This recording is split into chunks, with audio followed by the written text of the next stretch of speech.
제가 어렸을 때 저희 집에는 좀 독특한 구조물이 하나 있었습니다. 바닥에 어항이 놓여져 있었습니다. 저희 부목사님 중에 손재주가 굉장히 좋은 분이 계셨는데 그분께서 자체 제작하는 어항이 있었습니다. 저희 원로 목사님이랑 코드가 맞으셨어요. 그래서 저희 집에 크지도 않은 저희 집에 한 구석에 비닐을 이렇게 여러 겹을 깔고 겉에는 돌을 세우고 또 안에도 여러 가지 물건들을 넣어서 개방형 어항이라고 하죠. 연못같이 집에 그걸 만드셔서 원로 목사님께서 물고기를 워낙 좋아하시니까 안에다가 이렇게 물고기를 키웠습니다. 금붕어도 갖다 놓고 작은 비단잉어도 놓고 때로는 이름도 모를 그런 물고기들을 갖다 놓고 키웠는데 종종 좀 위험한 일들이 생겼습니다. 이 안에 있는 물고기들이 밖으로 튀어나와서 제가 뭐 아무도 만지려고 하지 않기 때문에 아버지 안 계시면 제가 그걸 다시 집어넣고 살리고 그랬던 기억이 나는데, 이제 다만 저희가 집을 비웠을 때 가끔 정말로 탈출을 시도하는 물고기들이 결국은 돌아와 보면 죽어 있는 그런 안타까운 일들을 몇 번 맞고 냄새도 나고 여러 가지 불편한 일도 있고 비닐이 찢어지면 홍수도 나고 해서 결국은 철거하는 일이 있었습니다. 이 물고기는 왜 그곳을 뛰쳐나왔을까요? 아무리 생각해봐도 죽기 위해 나온 것 같지는 않습니다. 그 물고기는 어쩌면 자유를 위해서 좀 이 좁은 곳이 아니라 더 넓은 곳에서 편하게 살고자 하는 마음으로 뛰어나왔을 텐데, 안타깝게도 물고기가 물을 벗어나니 자유가 있는 것이 아니라 죽음이 다가왔습니다. 물고기를 자유롭게 해주기 위해서 만약 여러분이 들판에 풀어놓는다면 몇 분간은 자유로울 수 있겠지만 결국은 잠시의 자유 후에는 죽음을 맞이하게 될 수밖에 없습니다. 그렇기 때문에 우리의 자유도 마찬가지입니다. 우리의 자유가 내가 이 사람만 없으면 난 자유할 거야, 내가 여기만 빠져나가면 자유할 거야, 내가 이 직분만 내려놓으면 자유할 거라는 그러한 끊어내는 자유에서 먼저 이 시간은 우리가 우리의 삶의 자리에서 바로 이 자리에서 어떠한 자유를 누릴 수 있는지 생각해 봐야 합니다. 저는 오늘 말씀을 통해서 여러분의 바로 그 삶의 자리에서 누릴 수 있는 자유, 우리 기본기 두 가지를 좀 함께 생각해 보기를 원합니다. 우리 갈라디아서를 여러분 분명히 이해하고 계실 텐데요. 갈라디아서는 우리가 보통 작은 로마서라고 부르는 굉장히 탄탄한 복음으로 채워진 서신서입니다. 로마서가 말하듯이 우리의 구원이 우리의 행위가 아니라 오직 믿음으로 가능하다라는 것, 오직 예수 그리스도만이 우리에게 구원을 주실 수 있다는 복음이 가득한 서신서입니다.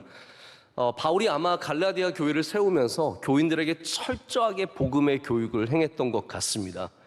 다른 것 외에는, 예수 그리스도 외에는 다른 방법으로는 구원을 얻을 수 없다, 십자가만이 구원이고 예수님만이 구원이다라는 것을 분명하게 가르친 것 같습니다. 그런데 나중에 본토 유대에서 올라온 지도자들이 전혀 다른 이야기를 합니다. 너희들이 예수님 아무리 믿어도 할례를 받지 않으면 구원을 받지 못한다. 너희들이 예수님 잘 믿는 것 같아도 이 율법과 절기와 이 모든 것을 따르지 않으면 너희가 구원받지 못한다라는 그러한 가르침을 줬을 때 이 갈라디아 사람들이 의외로 거기에 다 금방 넘어가 버립니다. 그래서 바울이 바울답지 않게 이 갈라디아 교회를 신랄하게 비난하는 것으로 오늘 말씀이 시작됩니다. 여러분 한번 생각해 보십시오. 여러분 자녀들에게 인생의 중요한 가치를 가르쳤어요. 너 인사 잘해라, 감사 꼭 해라, 친구들과 화목하게 지내라, 형제들끼리 싸우지 말고 서로 나누고 서로 좀 양보 좀 해라, 이렇게 가르쳤는데 학교에서 선생님이 엉뚱한 것을 가르칩니다. 야, 인사 뭐하러 인사하니, 인사 받기나 해라. 감사할 필요 없어, 네가 다 수고해서 얻은 건데 뭘 감사를 해. 친구들에게 나누지 마라. 이 세상이 경쟁 사회인데 나누다가 네 것도 못 챙긴다. 형제들과 뭘 화목하게 지내냐, 너 밀리지 마라, 소리 지를 거 있으면 지르고 가서 싸워라, 이렇게 가르친다면 여러분 어떻게 그 학생들에게, 선생님들에게 여러분 항의하실 수 있으시겠습니까? 얼마나 마음이 아프시겠습니까? 그래서 바울이 오늘 1장 6절에 이렇게 기록하고 있습니다. 그리스도의 은혜로 너희를 부르신 이를 이같이 속히 떠나 다른 복음을 따르는 것을 내가 이상하게 여기노라. 저도 가장 나쁜 표현 중에 하나가 이상하다는 말이거든요. 근데 바울도 지금 이상하게 여긴다라고 말하면서 굉장히 신랄하게 비난을 하고 있습니다. 보통 바울의 서신서들, 우리가 에베소서도 주일 저녁에 말씀을 보고 있는데 에베소서도 그렇습니다. 다 격려고 위로고 기도고 축복이에요. 그런데 이 갈라디아서는 처음부터 강경한 말투로 그건 아니라는 거예요. 여러분, 원래 복음은 그렇습니다. 복음은요, 아닌 건 아닌 겁니다. 잘못된 거는 잘못된 것이죠. 그래서 복음은 굉장히 선명합니다.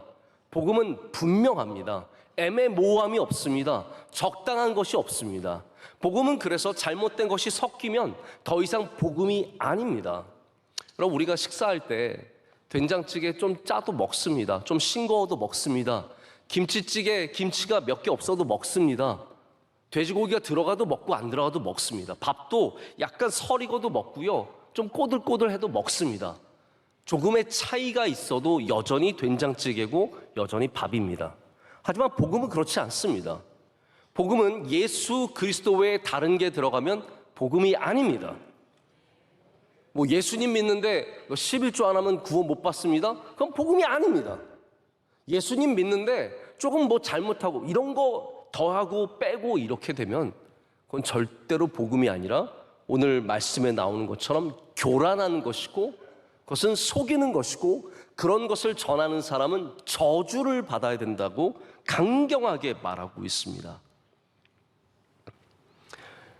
갈라디아 교회는 복음으로 인해서 자유함을 얻었는데 다시 멍에를 메고 종의 자리로 돌아가고 있습니다. 바울이 그것을 안타깝게 여기는 거예요.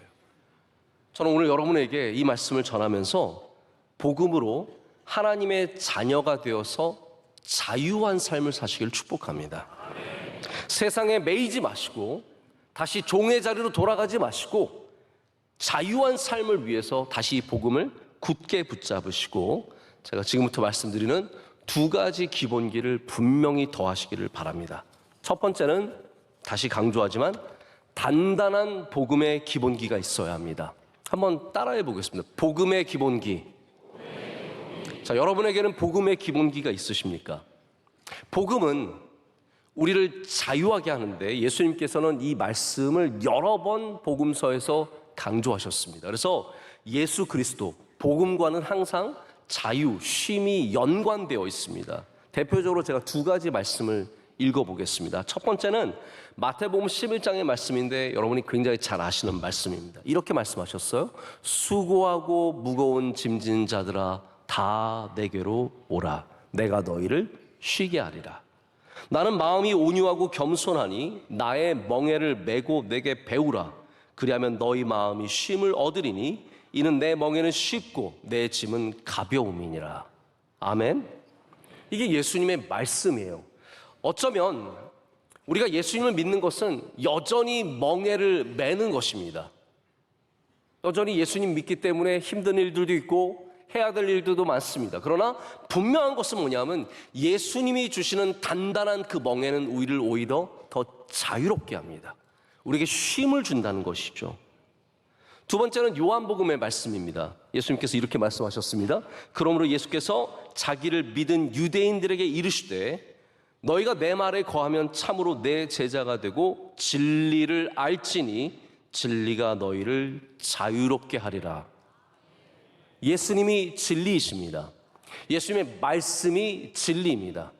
내가 곧 길이요 진리요 생명이라고 말씀하셨기 때문에 우리는 그 진리 안에 들어갈 때 진정한 자유를 누리게 되어 있습니다.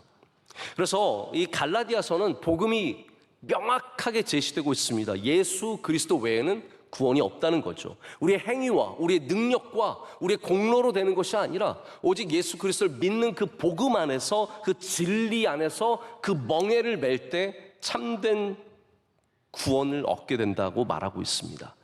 그래서 여기에 애매모호함이 없습니다. 적당한 게 없습니다. 근데 복음을 애매모호하게 붙잡고 있으면, 적당하게 믿고 있으면, 그리고 특별히 잘못된 복음을 믿고 있으면 우린 자유함이 없습니다. 그래서 7절은 이렇게 말합니다. 다른 복음은 없나니 다만 어떤 사람들이 너희를 교란하여 그리스도의 복음을 변하게 하려 함이라. 바울이 가르친 그 복음 외에 다른 것은 없다라고 말합니다.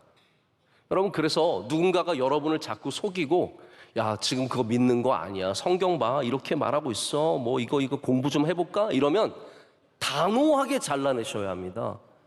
거기에 넘어가신 분들은 복음을 분명하게 알지 못했기 때문에 넘어간 거예요. 여러분, 우리의 어떤 새로운 지식이 우리를 구원하는 게 아닙니다. 우린 이미 알고 있습니다.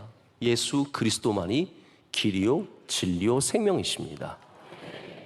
자꾸 다른데 애매모호하게 넘어가지 마시고 오늘 다시 이 명확한, 분명한, 선명한 복음을 붙잡으셔야 합니다. 그래서 바울은 어디까지 나가냐 하면, 하늘에서 온 천사라도 다른 복음을 전하면 저주를 받을 거라고 했습니다. 여러분, 천사도 저주할 수 있으면 유대에서 온 거짓 선생들은 당연히 저주할 수 있게 되는 거죠. 그만큼 복음에 대해서는 강력한 메시지를 전하고 있습니다. 갈라디아 사람들은 결국은 이 왜곡된 복음으로 말미암아 자유함이 없는 얽매인 삶으로 돌아가게 됩니다. 우리 이스라엘 사람들을 잠깐 다시 한번 생각해 볼까요? 그들은 하나님을 믿고 있었지만 잘못 믿고 있었기 때문에 자유함이 없었습니다.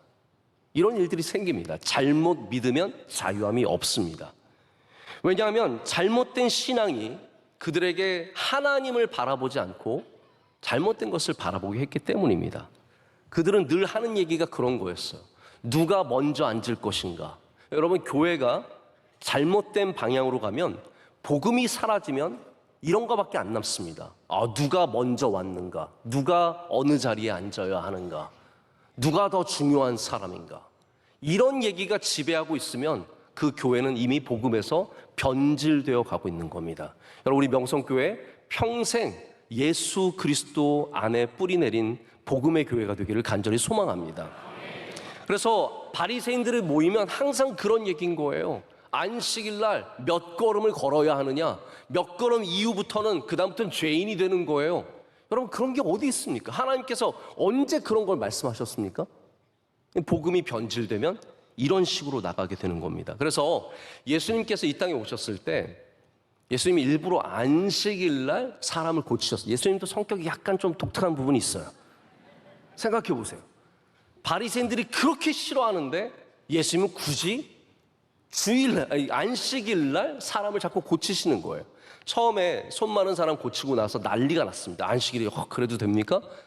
그랬더니 예수님께서 뭐라고 말씀하세요? 안식일 날 선을 행하는 것이 옳으냐 그르냐라고 물어보시잖아요.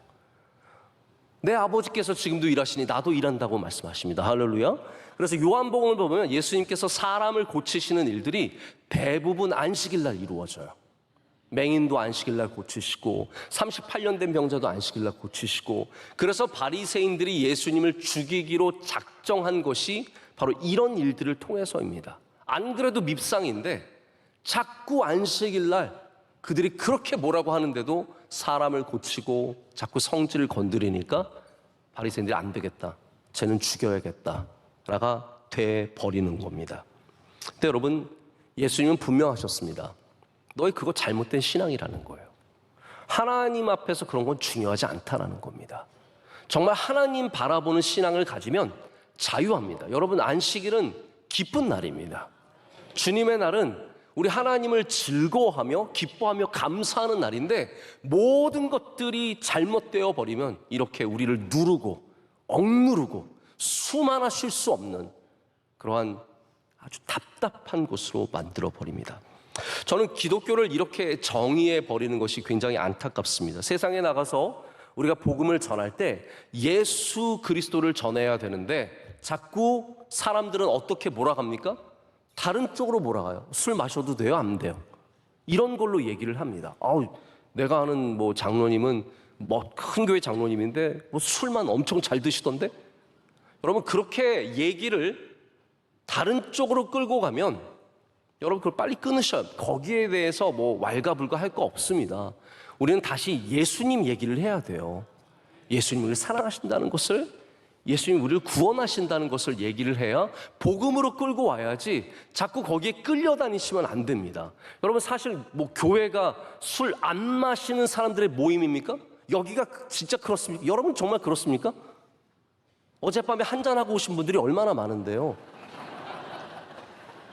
여기가 술 안 마시는 사람들의 모임은 아니에요. 우리는 예수님 믿는 사람들의 모임입니다. 그래서 우리는 어떠한 의로움을 갖고 온 것이 아니라 예수님을 사랑하기 때문에 여기 온 거예요. 그래서 자유합니다. 술 마시는 자유를 가지시라는 게 아니라 자유하다는 거예요. 제가 전에도 한번 말씀드린 적이 있는데 호주에 가면 많은 양떼를 키우니까 양떼를 돌보는 게 쉽지 않아서 철조망을 크게 칩니다. 근데 어떤 목장은 철조망 없이 양떼를 쉽게 돌본다고 합니다. 어떤 목장이냐면 우물을 두는 목장이라고 합니다. 우물을 두면 양들이 알아서 그 우물로 모이는 거예요. 여러분 교회는 여러분을 가두는 철조망이 아니라 예수 그리스도의 우물이 있는 곳입니다. 우리가 이 우물 때문에 모이는 것이지 어떠한 법규를 지키고 이것 때문에 모인 것은 아니라는 거죠. 그래서 우리가 정말로 붙잡아야 할 분도 예수 그리스도, 우리가 전해야 할 분도 예수 그리스도라는 겁니다. 그래서 여러분이 복음 안에서 진정한 자유를 누리고 싶으시다면 적당히 복음을 따라가지 마시고 확실하게 복음 위에 서십시오. 분명한, 선명한, 명확한 복음 위에 서 있으면 우리는 그 단단함 속에 자유를 누립니다. 근데 적당히 복음을 따라가면, 대충 복음을 믿으면 그리스도인의 자유함을 얻을 수가 없습니다. 왜냐하면 잘못된 복음이기 때문입니다. 우리 기본기가 단단해야 자유함이 있는데 제가 거기에 대해서 두 가지 좀 얘기를 드리고 싶습니다. 하나는 들은 이야기고 하나는 읽은 이야기인데 제가 들은 이야기를 좀 먼저 드립니다. 저와 가깝게 지내는 목사님이 골프 선수인 최경주 장로님과 굉장히 가까우신 분이세요. 근데 두 분이 교제하다가 이런 얘기를 하셨다는 거예요. 이 최경주 장로님이 목사님 저는 벙커에 들어가면 그렇게 자유로워요. 그렇게 얘기를 하셨대요. 근데 골프에 취미가 있으신 분은 이 말을 들으시면 굉장히 부러우실 거예요. 왜냐하면 아마추어 대부분은 벙커에 들어가면 타수를 잃고 고생합니다. 빠져나오는 게 쉽지 않기 때문이죠. 벙커라는 것은 모래 함정이에요. 그래서 선수들이 잘못 쳐서 정확하게 치지 않고 벙커에 빠지면 고생 좀 해봐라 하고 만든 것이 벙커라고 합니다. 모래 함정이니까요. 근데 최경주 선수는 왜 모래 함정에 들어가면 기쁘고 좋고 편안하냐면 이분이 전라남도의 섬 출신입니다. 그래서 골프 선수가 될 때 그 흔해 빠진 모래밭에서 항상 골프를 연습했다는 거예요. 모래에서 늘 공을 치는 연습을 하니까 모래를 만나면 편안한 거예요. 여기 모래네? 늘 내가 치던 곳이고 뭐 이게 뻔한 거예요. 그러니까 남들이 막 긴장하고 들어가는 그 모래밭에 이분은 웃으면서 들어가는 거예요. 심지어는 좀 코스가 어렵다 싶으면 벙커에 집어넣고 본대요. 우선 저기다 집어넣게. 그리고 벙커에 집어넣은 다음에 그 다음에 자기 플레이를 만들어 간다고 합니다. 여러분 왜 이 어려운 모래 함정이 이분에게는 편안한 곳이 되었을까요? 기본기가 단단하기 때문입니다.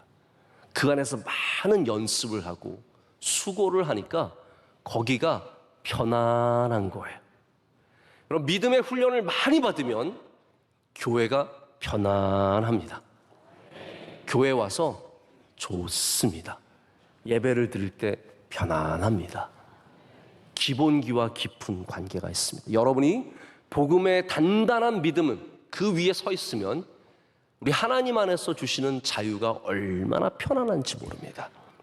단단한 기본기가 주는 자유함이 있습니다. 읽은 이야기도 말씀을 드릴게요. 조훈현이라고 하는 아주 유명한 바둑 기사가 있습니다. 이분은 뭐 우리나라 바둑계의 전설과 같은 분이죠.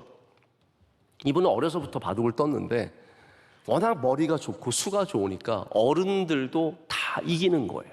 그래서 이 어린 마음에 어른들 이기는 재미로 아주 독특한 수를 많이 떴다고 합니다. 하지만 이분이 일본에 유학을 가는데 그곳에 가서 자신이 둔 바둑이 얼마나 천방지축의 부끄러운 바둑이었는지를 깨닫게 됩니다.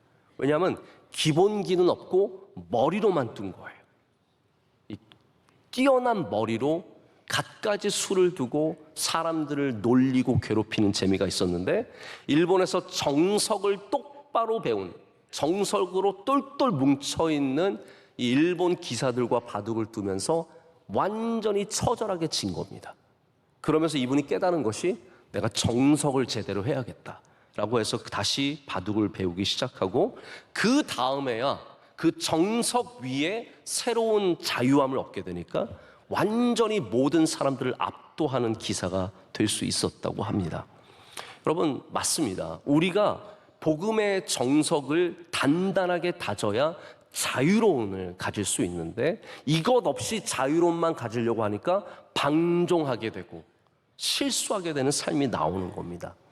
저도 개인적으로 이 이야기를 보면서 좀 생각해 본 게 있습니다. 우리 목회자들 가운데도 좀 남들과 다른 그런 것을, 특별함을 아주 중요하게 여기는 분들이 있습니다. 설교도 좀 특별하게 하기를 원하고, 목회도 좀 특별하게 하기를 원하고, 성경의 해석을 1차적인 본문이 제시하는 그러한 메시지보다 그 안에 단어를 아주 신비하게 해석을 해서 우리가 전혀 알지 못하는 얘기를 하는 걸 아주 즐거워하고, 1차적인 메시지보다 3차적인, 4차적인 메시지까지 파고 들어가서 전혀 알지 못하는 얘기, 이런 걸 굉장히 좋아하는 분들이 많은데, 저는 그게 상당히 위험하다고 생각을 합니다.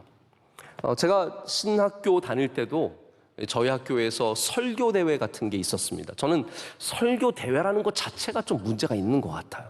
근데 우리 학생들에게 설교 대회를 하게 한 다음에 1등을 뽑아서 채플에서 설교를 하는 영광의 기회를 줍니다.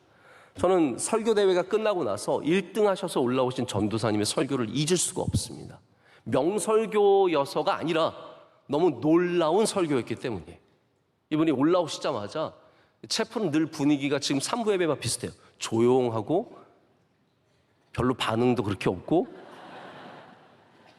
다들 넌 한번 해봐라, 약간 좀 그런 분위기거든요. 근데 이 전사님이 딱 올라와서 여보시오! 문 좀 여시오! 그러시는 거예요. 보니까 본문이 무슨 라합의 본문이었는데 정탐꾼들이 와서 문을 막 두드리고 그런 장면이었어요. 이분이 이야기 설교에 빠져가지고, 근데 그게 또 1등을 했어요. 여러분, 이 특별한 설교가 제가 못해서 안 하는 게 아닙니다. 저도 하라면 할 수 있습니다. 오늘 설교 갈라디아 교회야! 너 이따기로 할래? 근데 여러분, 매번 와서 제가 특별한 설교를 한다고 생각해 보세요. 과연 여러분 은혜 받는 것이 어떻게 될까요?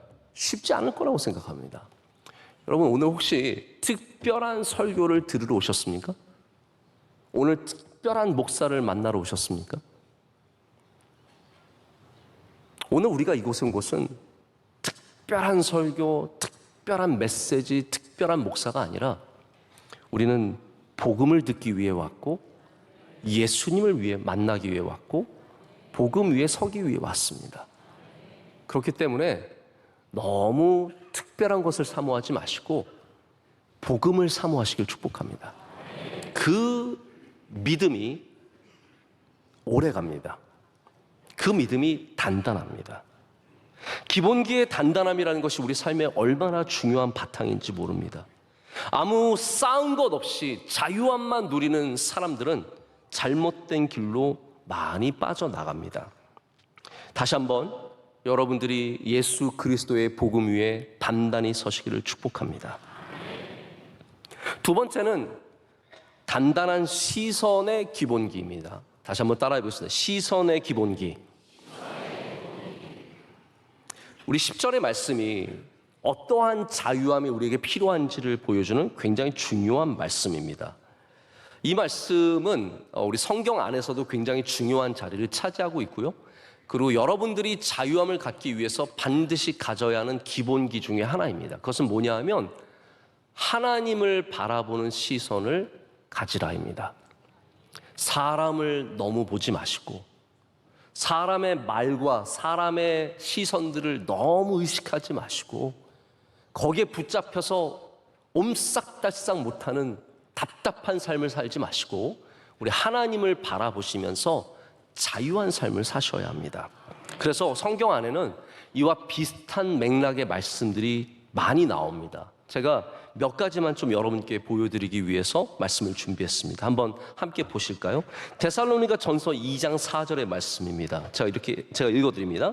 오직 하나님께 옳게 여기심을 입어 복음을 위탁받았으니 우리가 이와 같이 말함은 사람을 기쁘게 하려 함이 아니요 오직 우리 마음을 감찰하시는 하나님을 기쁘시게 하려 함이라. 에베소서 6장 6절의 말씀 우리 한번 다 같이 읽어볼까요? 눈가림만 하여 사람을 기쁘게 하는 자처럼 하지 말고 그리스도의 종들처럼 마음으로 하나님의 뜻을 행하고. 아멘. 제가 마지막 잠언 16장 7절만 읽어드립니다. 사람의 행위가 여호와를 기쁘시게 하면 그 사람의 원수라도 그와 더불어 화목하게 하시느니라. 아멘. 여러분, 우리가 사람을 기쁘게 하려면요, 바울도 지금 그겁니다. 내가 이렇게 너희들에게 강경하게 말하는 이유가 뭐냐는 거예요. 만약에 너희를 기쁘게 하려면 난 이런 말 안 해도 된다는 거죠. 그냥 사랑받고 존경받고 보내주는 후원금 받고 살면 되는데 내가 그러기 위해서 복음을 전한 게 아니라 하나님께서 이것을 보고 계시는데 내가 이 말을 하지 않을 수 없다라고 말하면서 어떻게 보면 성도들에 대해서도 자유함을 갖는 겁니다. 이거 굉장히 중요한 부분이죠. 우리가 만약에 사람을 기쁘게 하는 삶에 묶여 있으면 늘 나를 감춰야 합니다. 그 사람이 좋아할 만한 나를 자꾸 제시해 줘야 되고 보여줘야 돼요. 진짜 나는 자꾸 감추게 됩니다.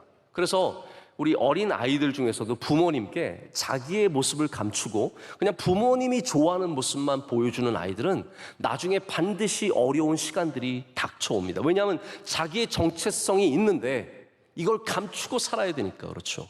근데 여러분, 하나님 앞에서는 그렇지 않습니다. 우리는 하나님, 우리의 중심을 다 아시는 하나님 앞에 자유함으로 나갈 수 있습니다. 부족한 모습 그대로, 있는 모습 그대로, 부끄러운 모습 그대로 가서 하나님께 보여드려도 하나님이 그런 나를 사랑하신다는 복음의 확신이 있지 않습니까? 근데 사람들을 기쁘게 하는 삶은 그렇게 못합니다. 사람을 기쁘게 하는 삶은 어려운 결정을 못 내립니다. 왜냐하면 사람들 눈치 보느라, 이 사람은 이걸 좋아하고 저 사람은 저걸 좋아하고 저 무리가 이렇게 하면 싫어할 텐데 저 사람들은 이걸 좋아할 텐데 어려운 결정을 제대로 내리지 못합니다. 남을 기쁘게 하기 위해서 안 해도 되는 일을 해야 되고 내 짐이 더 쌓여갑니다. 그리고 나중에는 허탈감만 다가옵니다.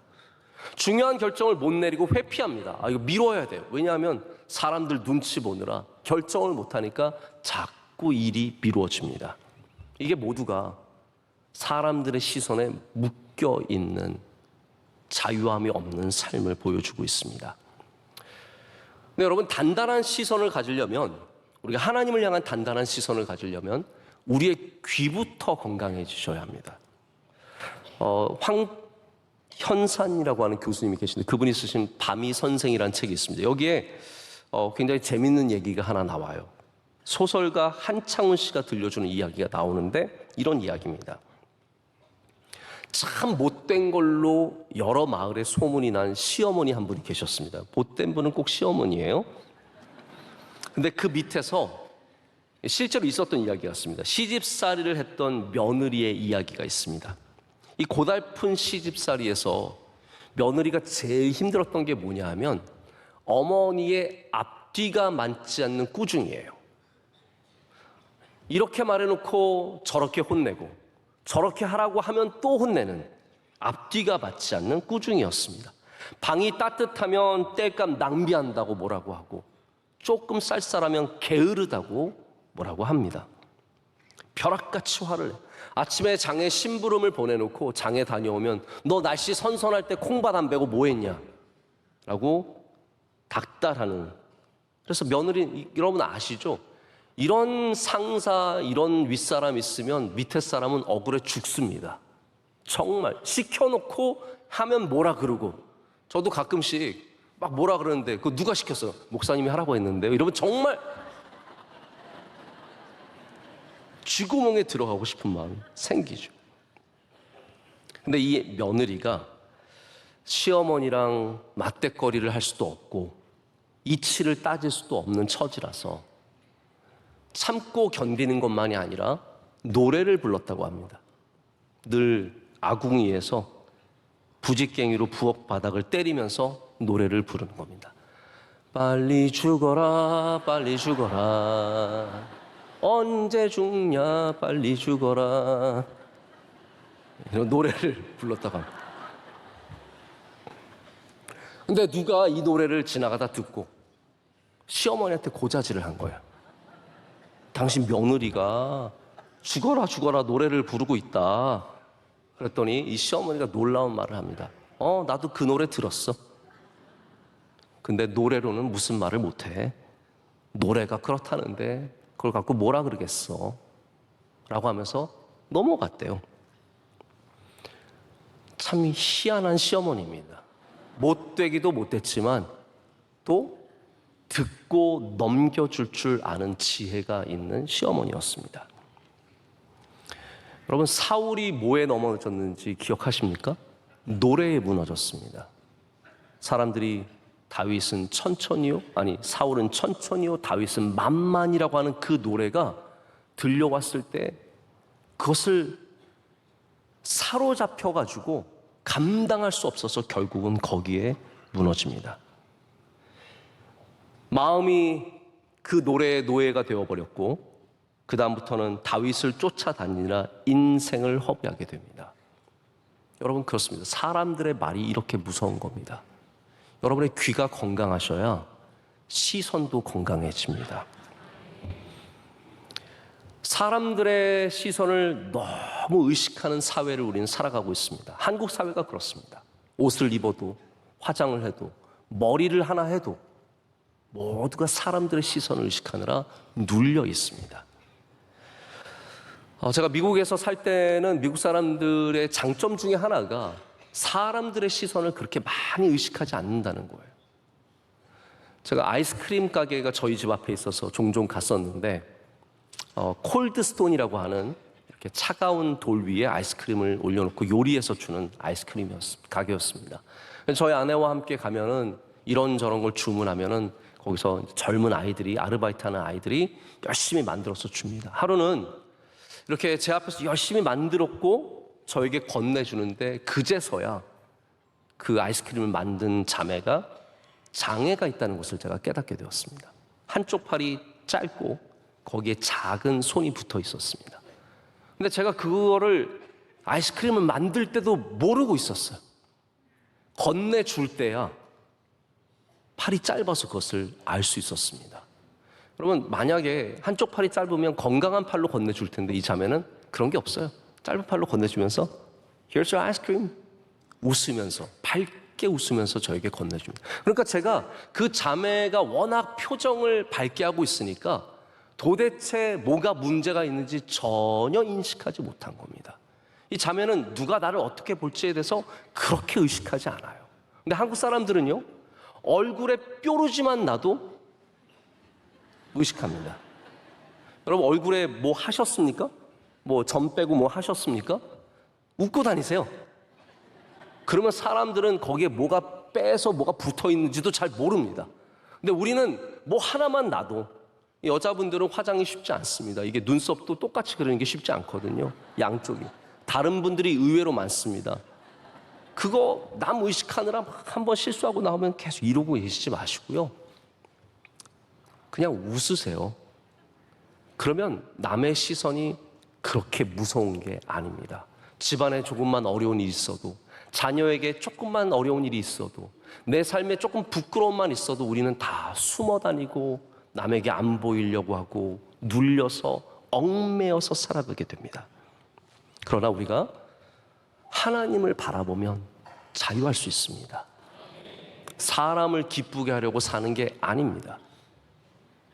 우리는 사람들에게 칭송받고 영광받기 위해서 사는 게 아닙니다. 이 삶이 복된 삶이기 때문에 살아갈 뿐입니다. 그래서 바울이 갈라디아서에서 왜 우리에게 자유함이 중요한지 말해주고 있습니다. 여러분의 시선, 여러분이 갖고 있는 믿음, 우리가 어떻게 갖느냐에 따라서 자유함이 올 수도 있고 온갖 노예로 온갖 묶여서 힘들고 전전긍긍하는 답답한 삶을 살아갈 수도 있다는 것이죠. 여러분 오늘 자유함을 얻어 가시기를 축복합니다. 이 복음으로 인해서 하나님을 바라보는 시선으로 인해서 여러분에게 하나님이 주시는 자유함이 넘쳐나시기를 축복합니다. 말씀을 맺습니다. 이 freedom이라고 하는 단어는 자유는 인도 게르만어에서 왔다고 합니다. 근데 이 어원이 바로 비슷한 단어인 friend에서 나왔다고 합니다. 저도 이 사실을 듣고 나서 굉장히 흥미로웠습니다. friend와 freedom이 같은 어원을 갖고 있다고 합니다. 그래서 자유라는 말은 원래부터 관계적인 언어라는 거죠. 나 다 끊어지면 자유한 것이 아니라 오히려 온전한 관계에서 자유가 생긴다는 거예요. 여러분 예수님은 우리의 친구십니다. friend. 예수님이 우리의 friend이기 때문에 예수님과 함께 할 때 우리는 진정한 freedom을 누리게 된다는 말입니다. 오늘 이 성전을 떠나가실 때 우리의 친구 되신 주님과 손잡고 나가시길 축복합니다. 그 복음을 잡고 그 주님을 바라보는 시선을 가질 때 우리는 이 세상에서 자유함으로 살아가는 주의 백성들 될 줄로 믿습니다. 기도하겠습니다. 하나님 감사합니다. 오늘 주님의 말씀 우리의 마음에 붙잡고 또한 주님의 말씀으로 자유함을 얻습니다. 우리 모든 얽매였던 것들이 다 풀려지게 하여 주시오며 주님이 주시는 평안의 자유를 누리게 하여 주시옵소서. 예수님의 이름으로 기도드립니다. 아멘.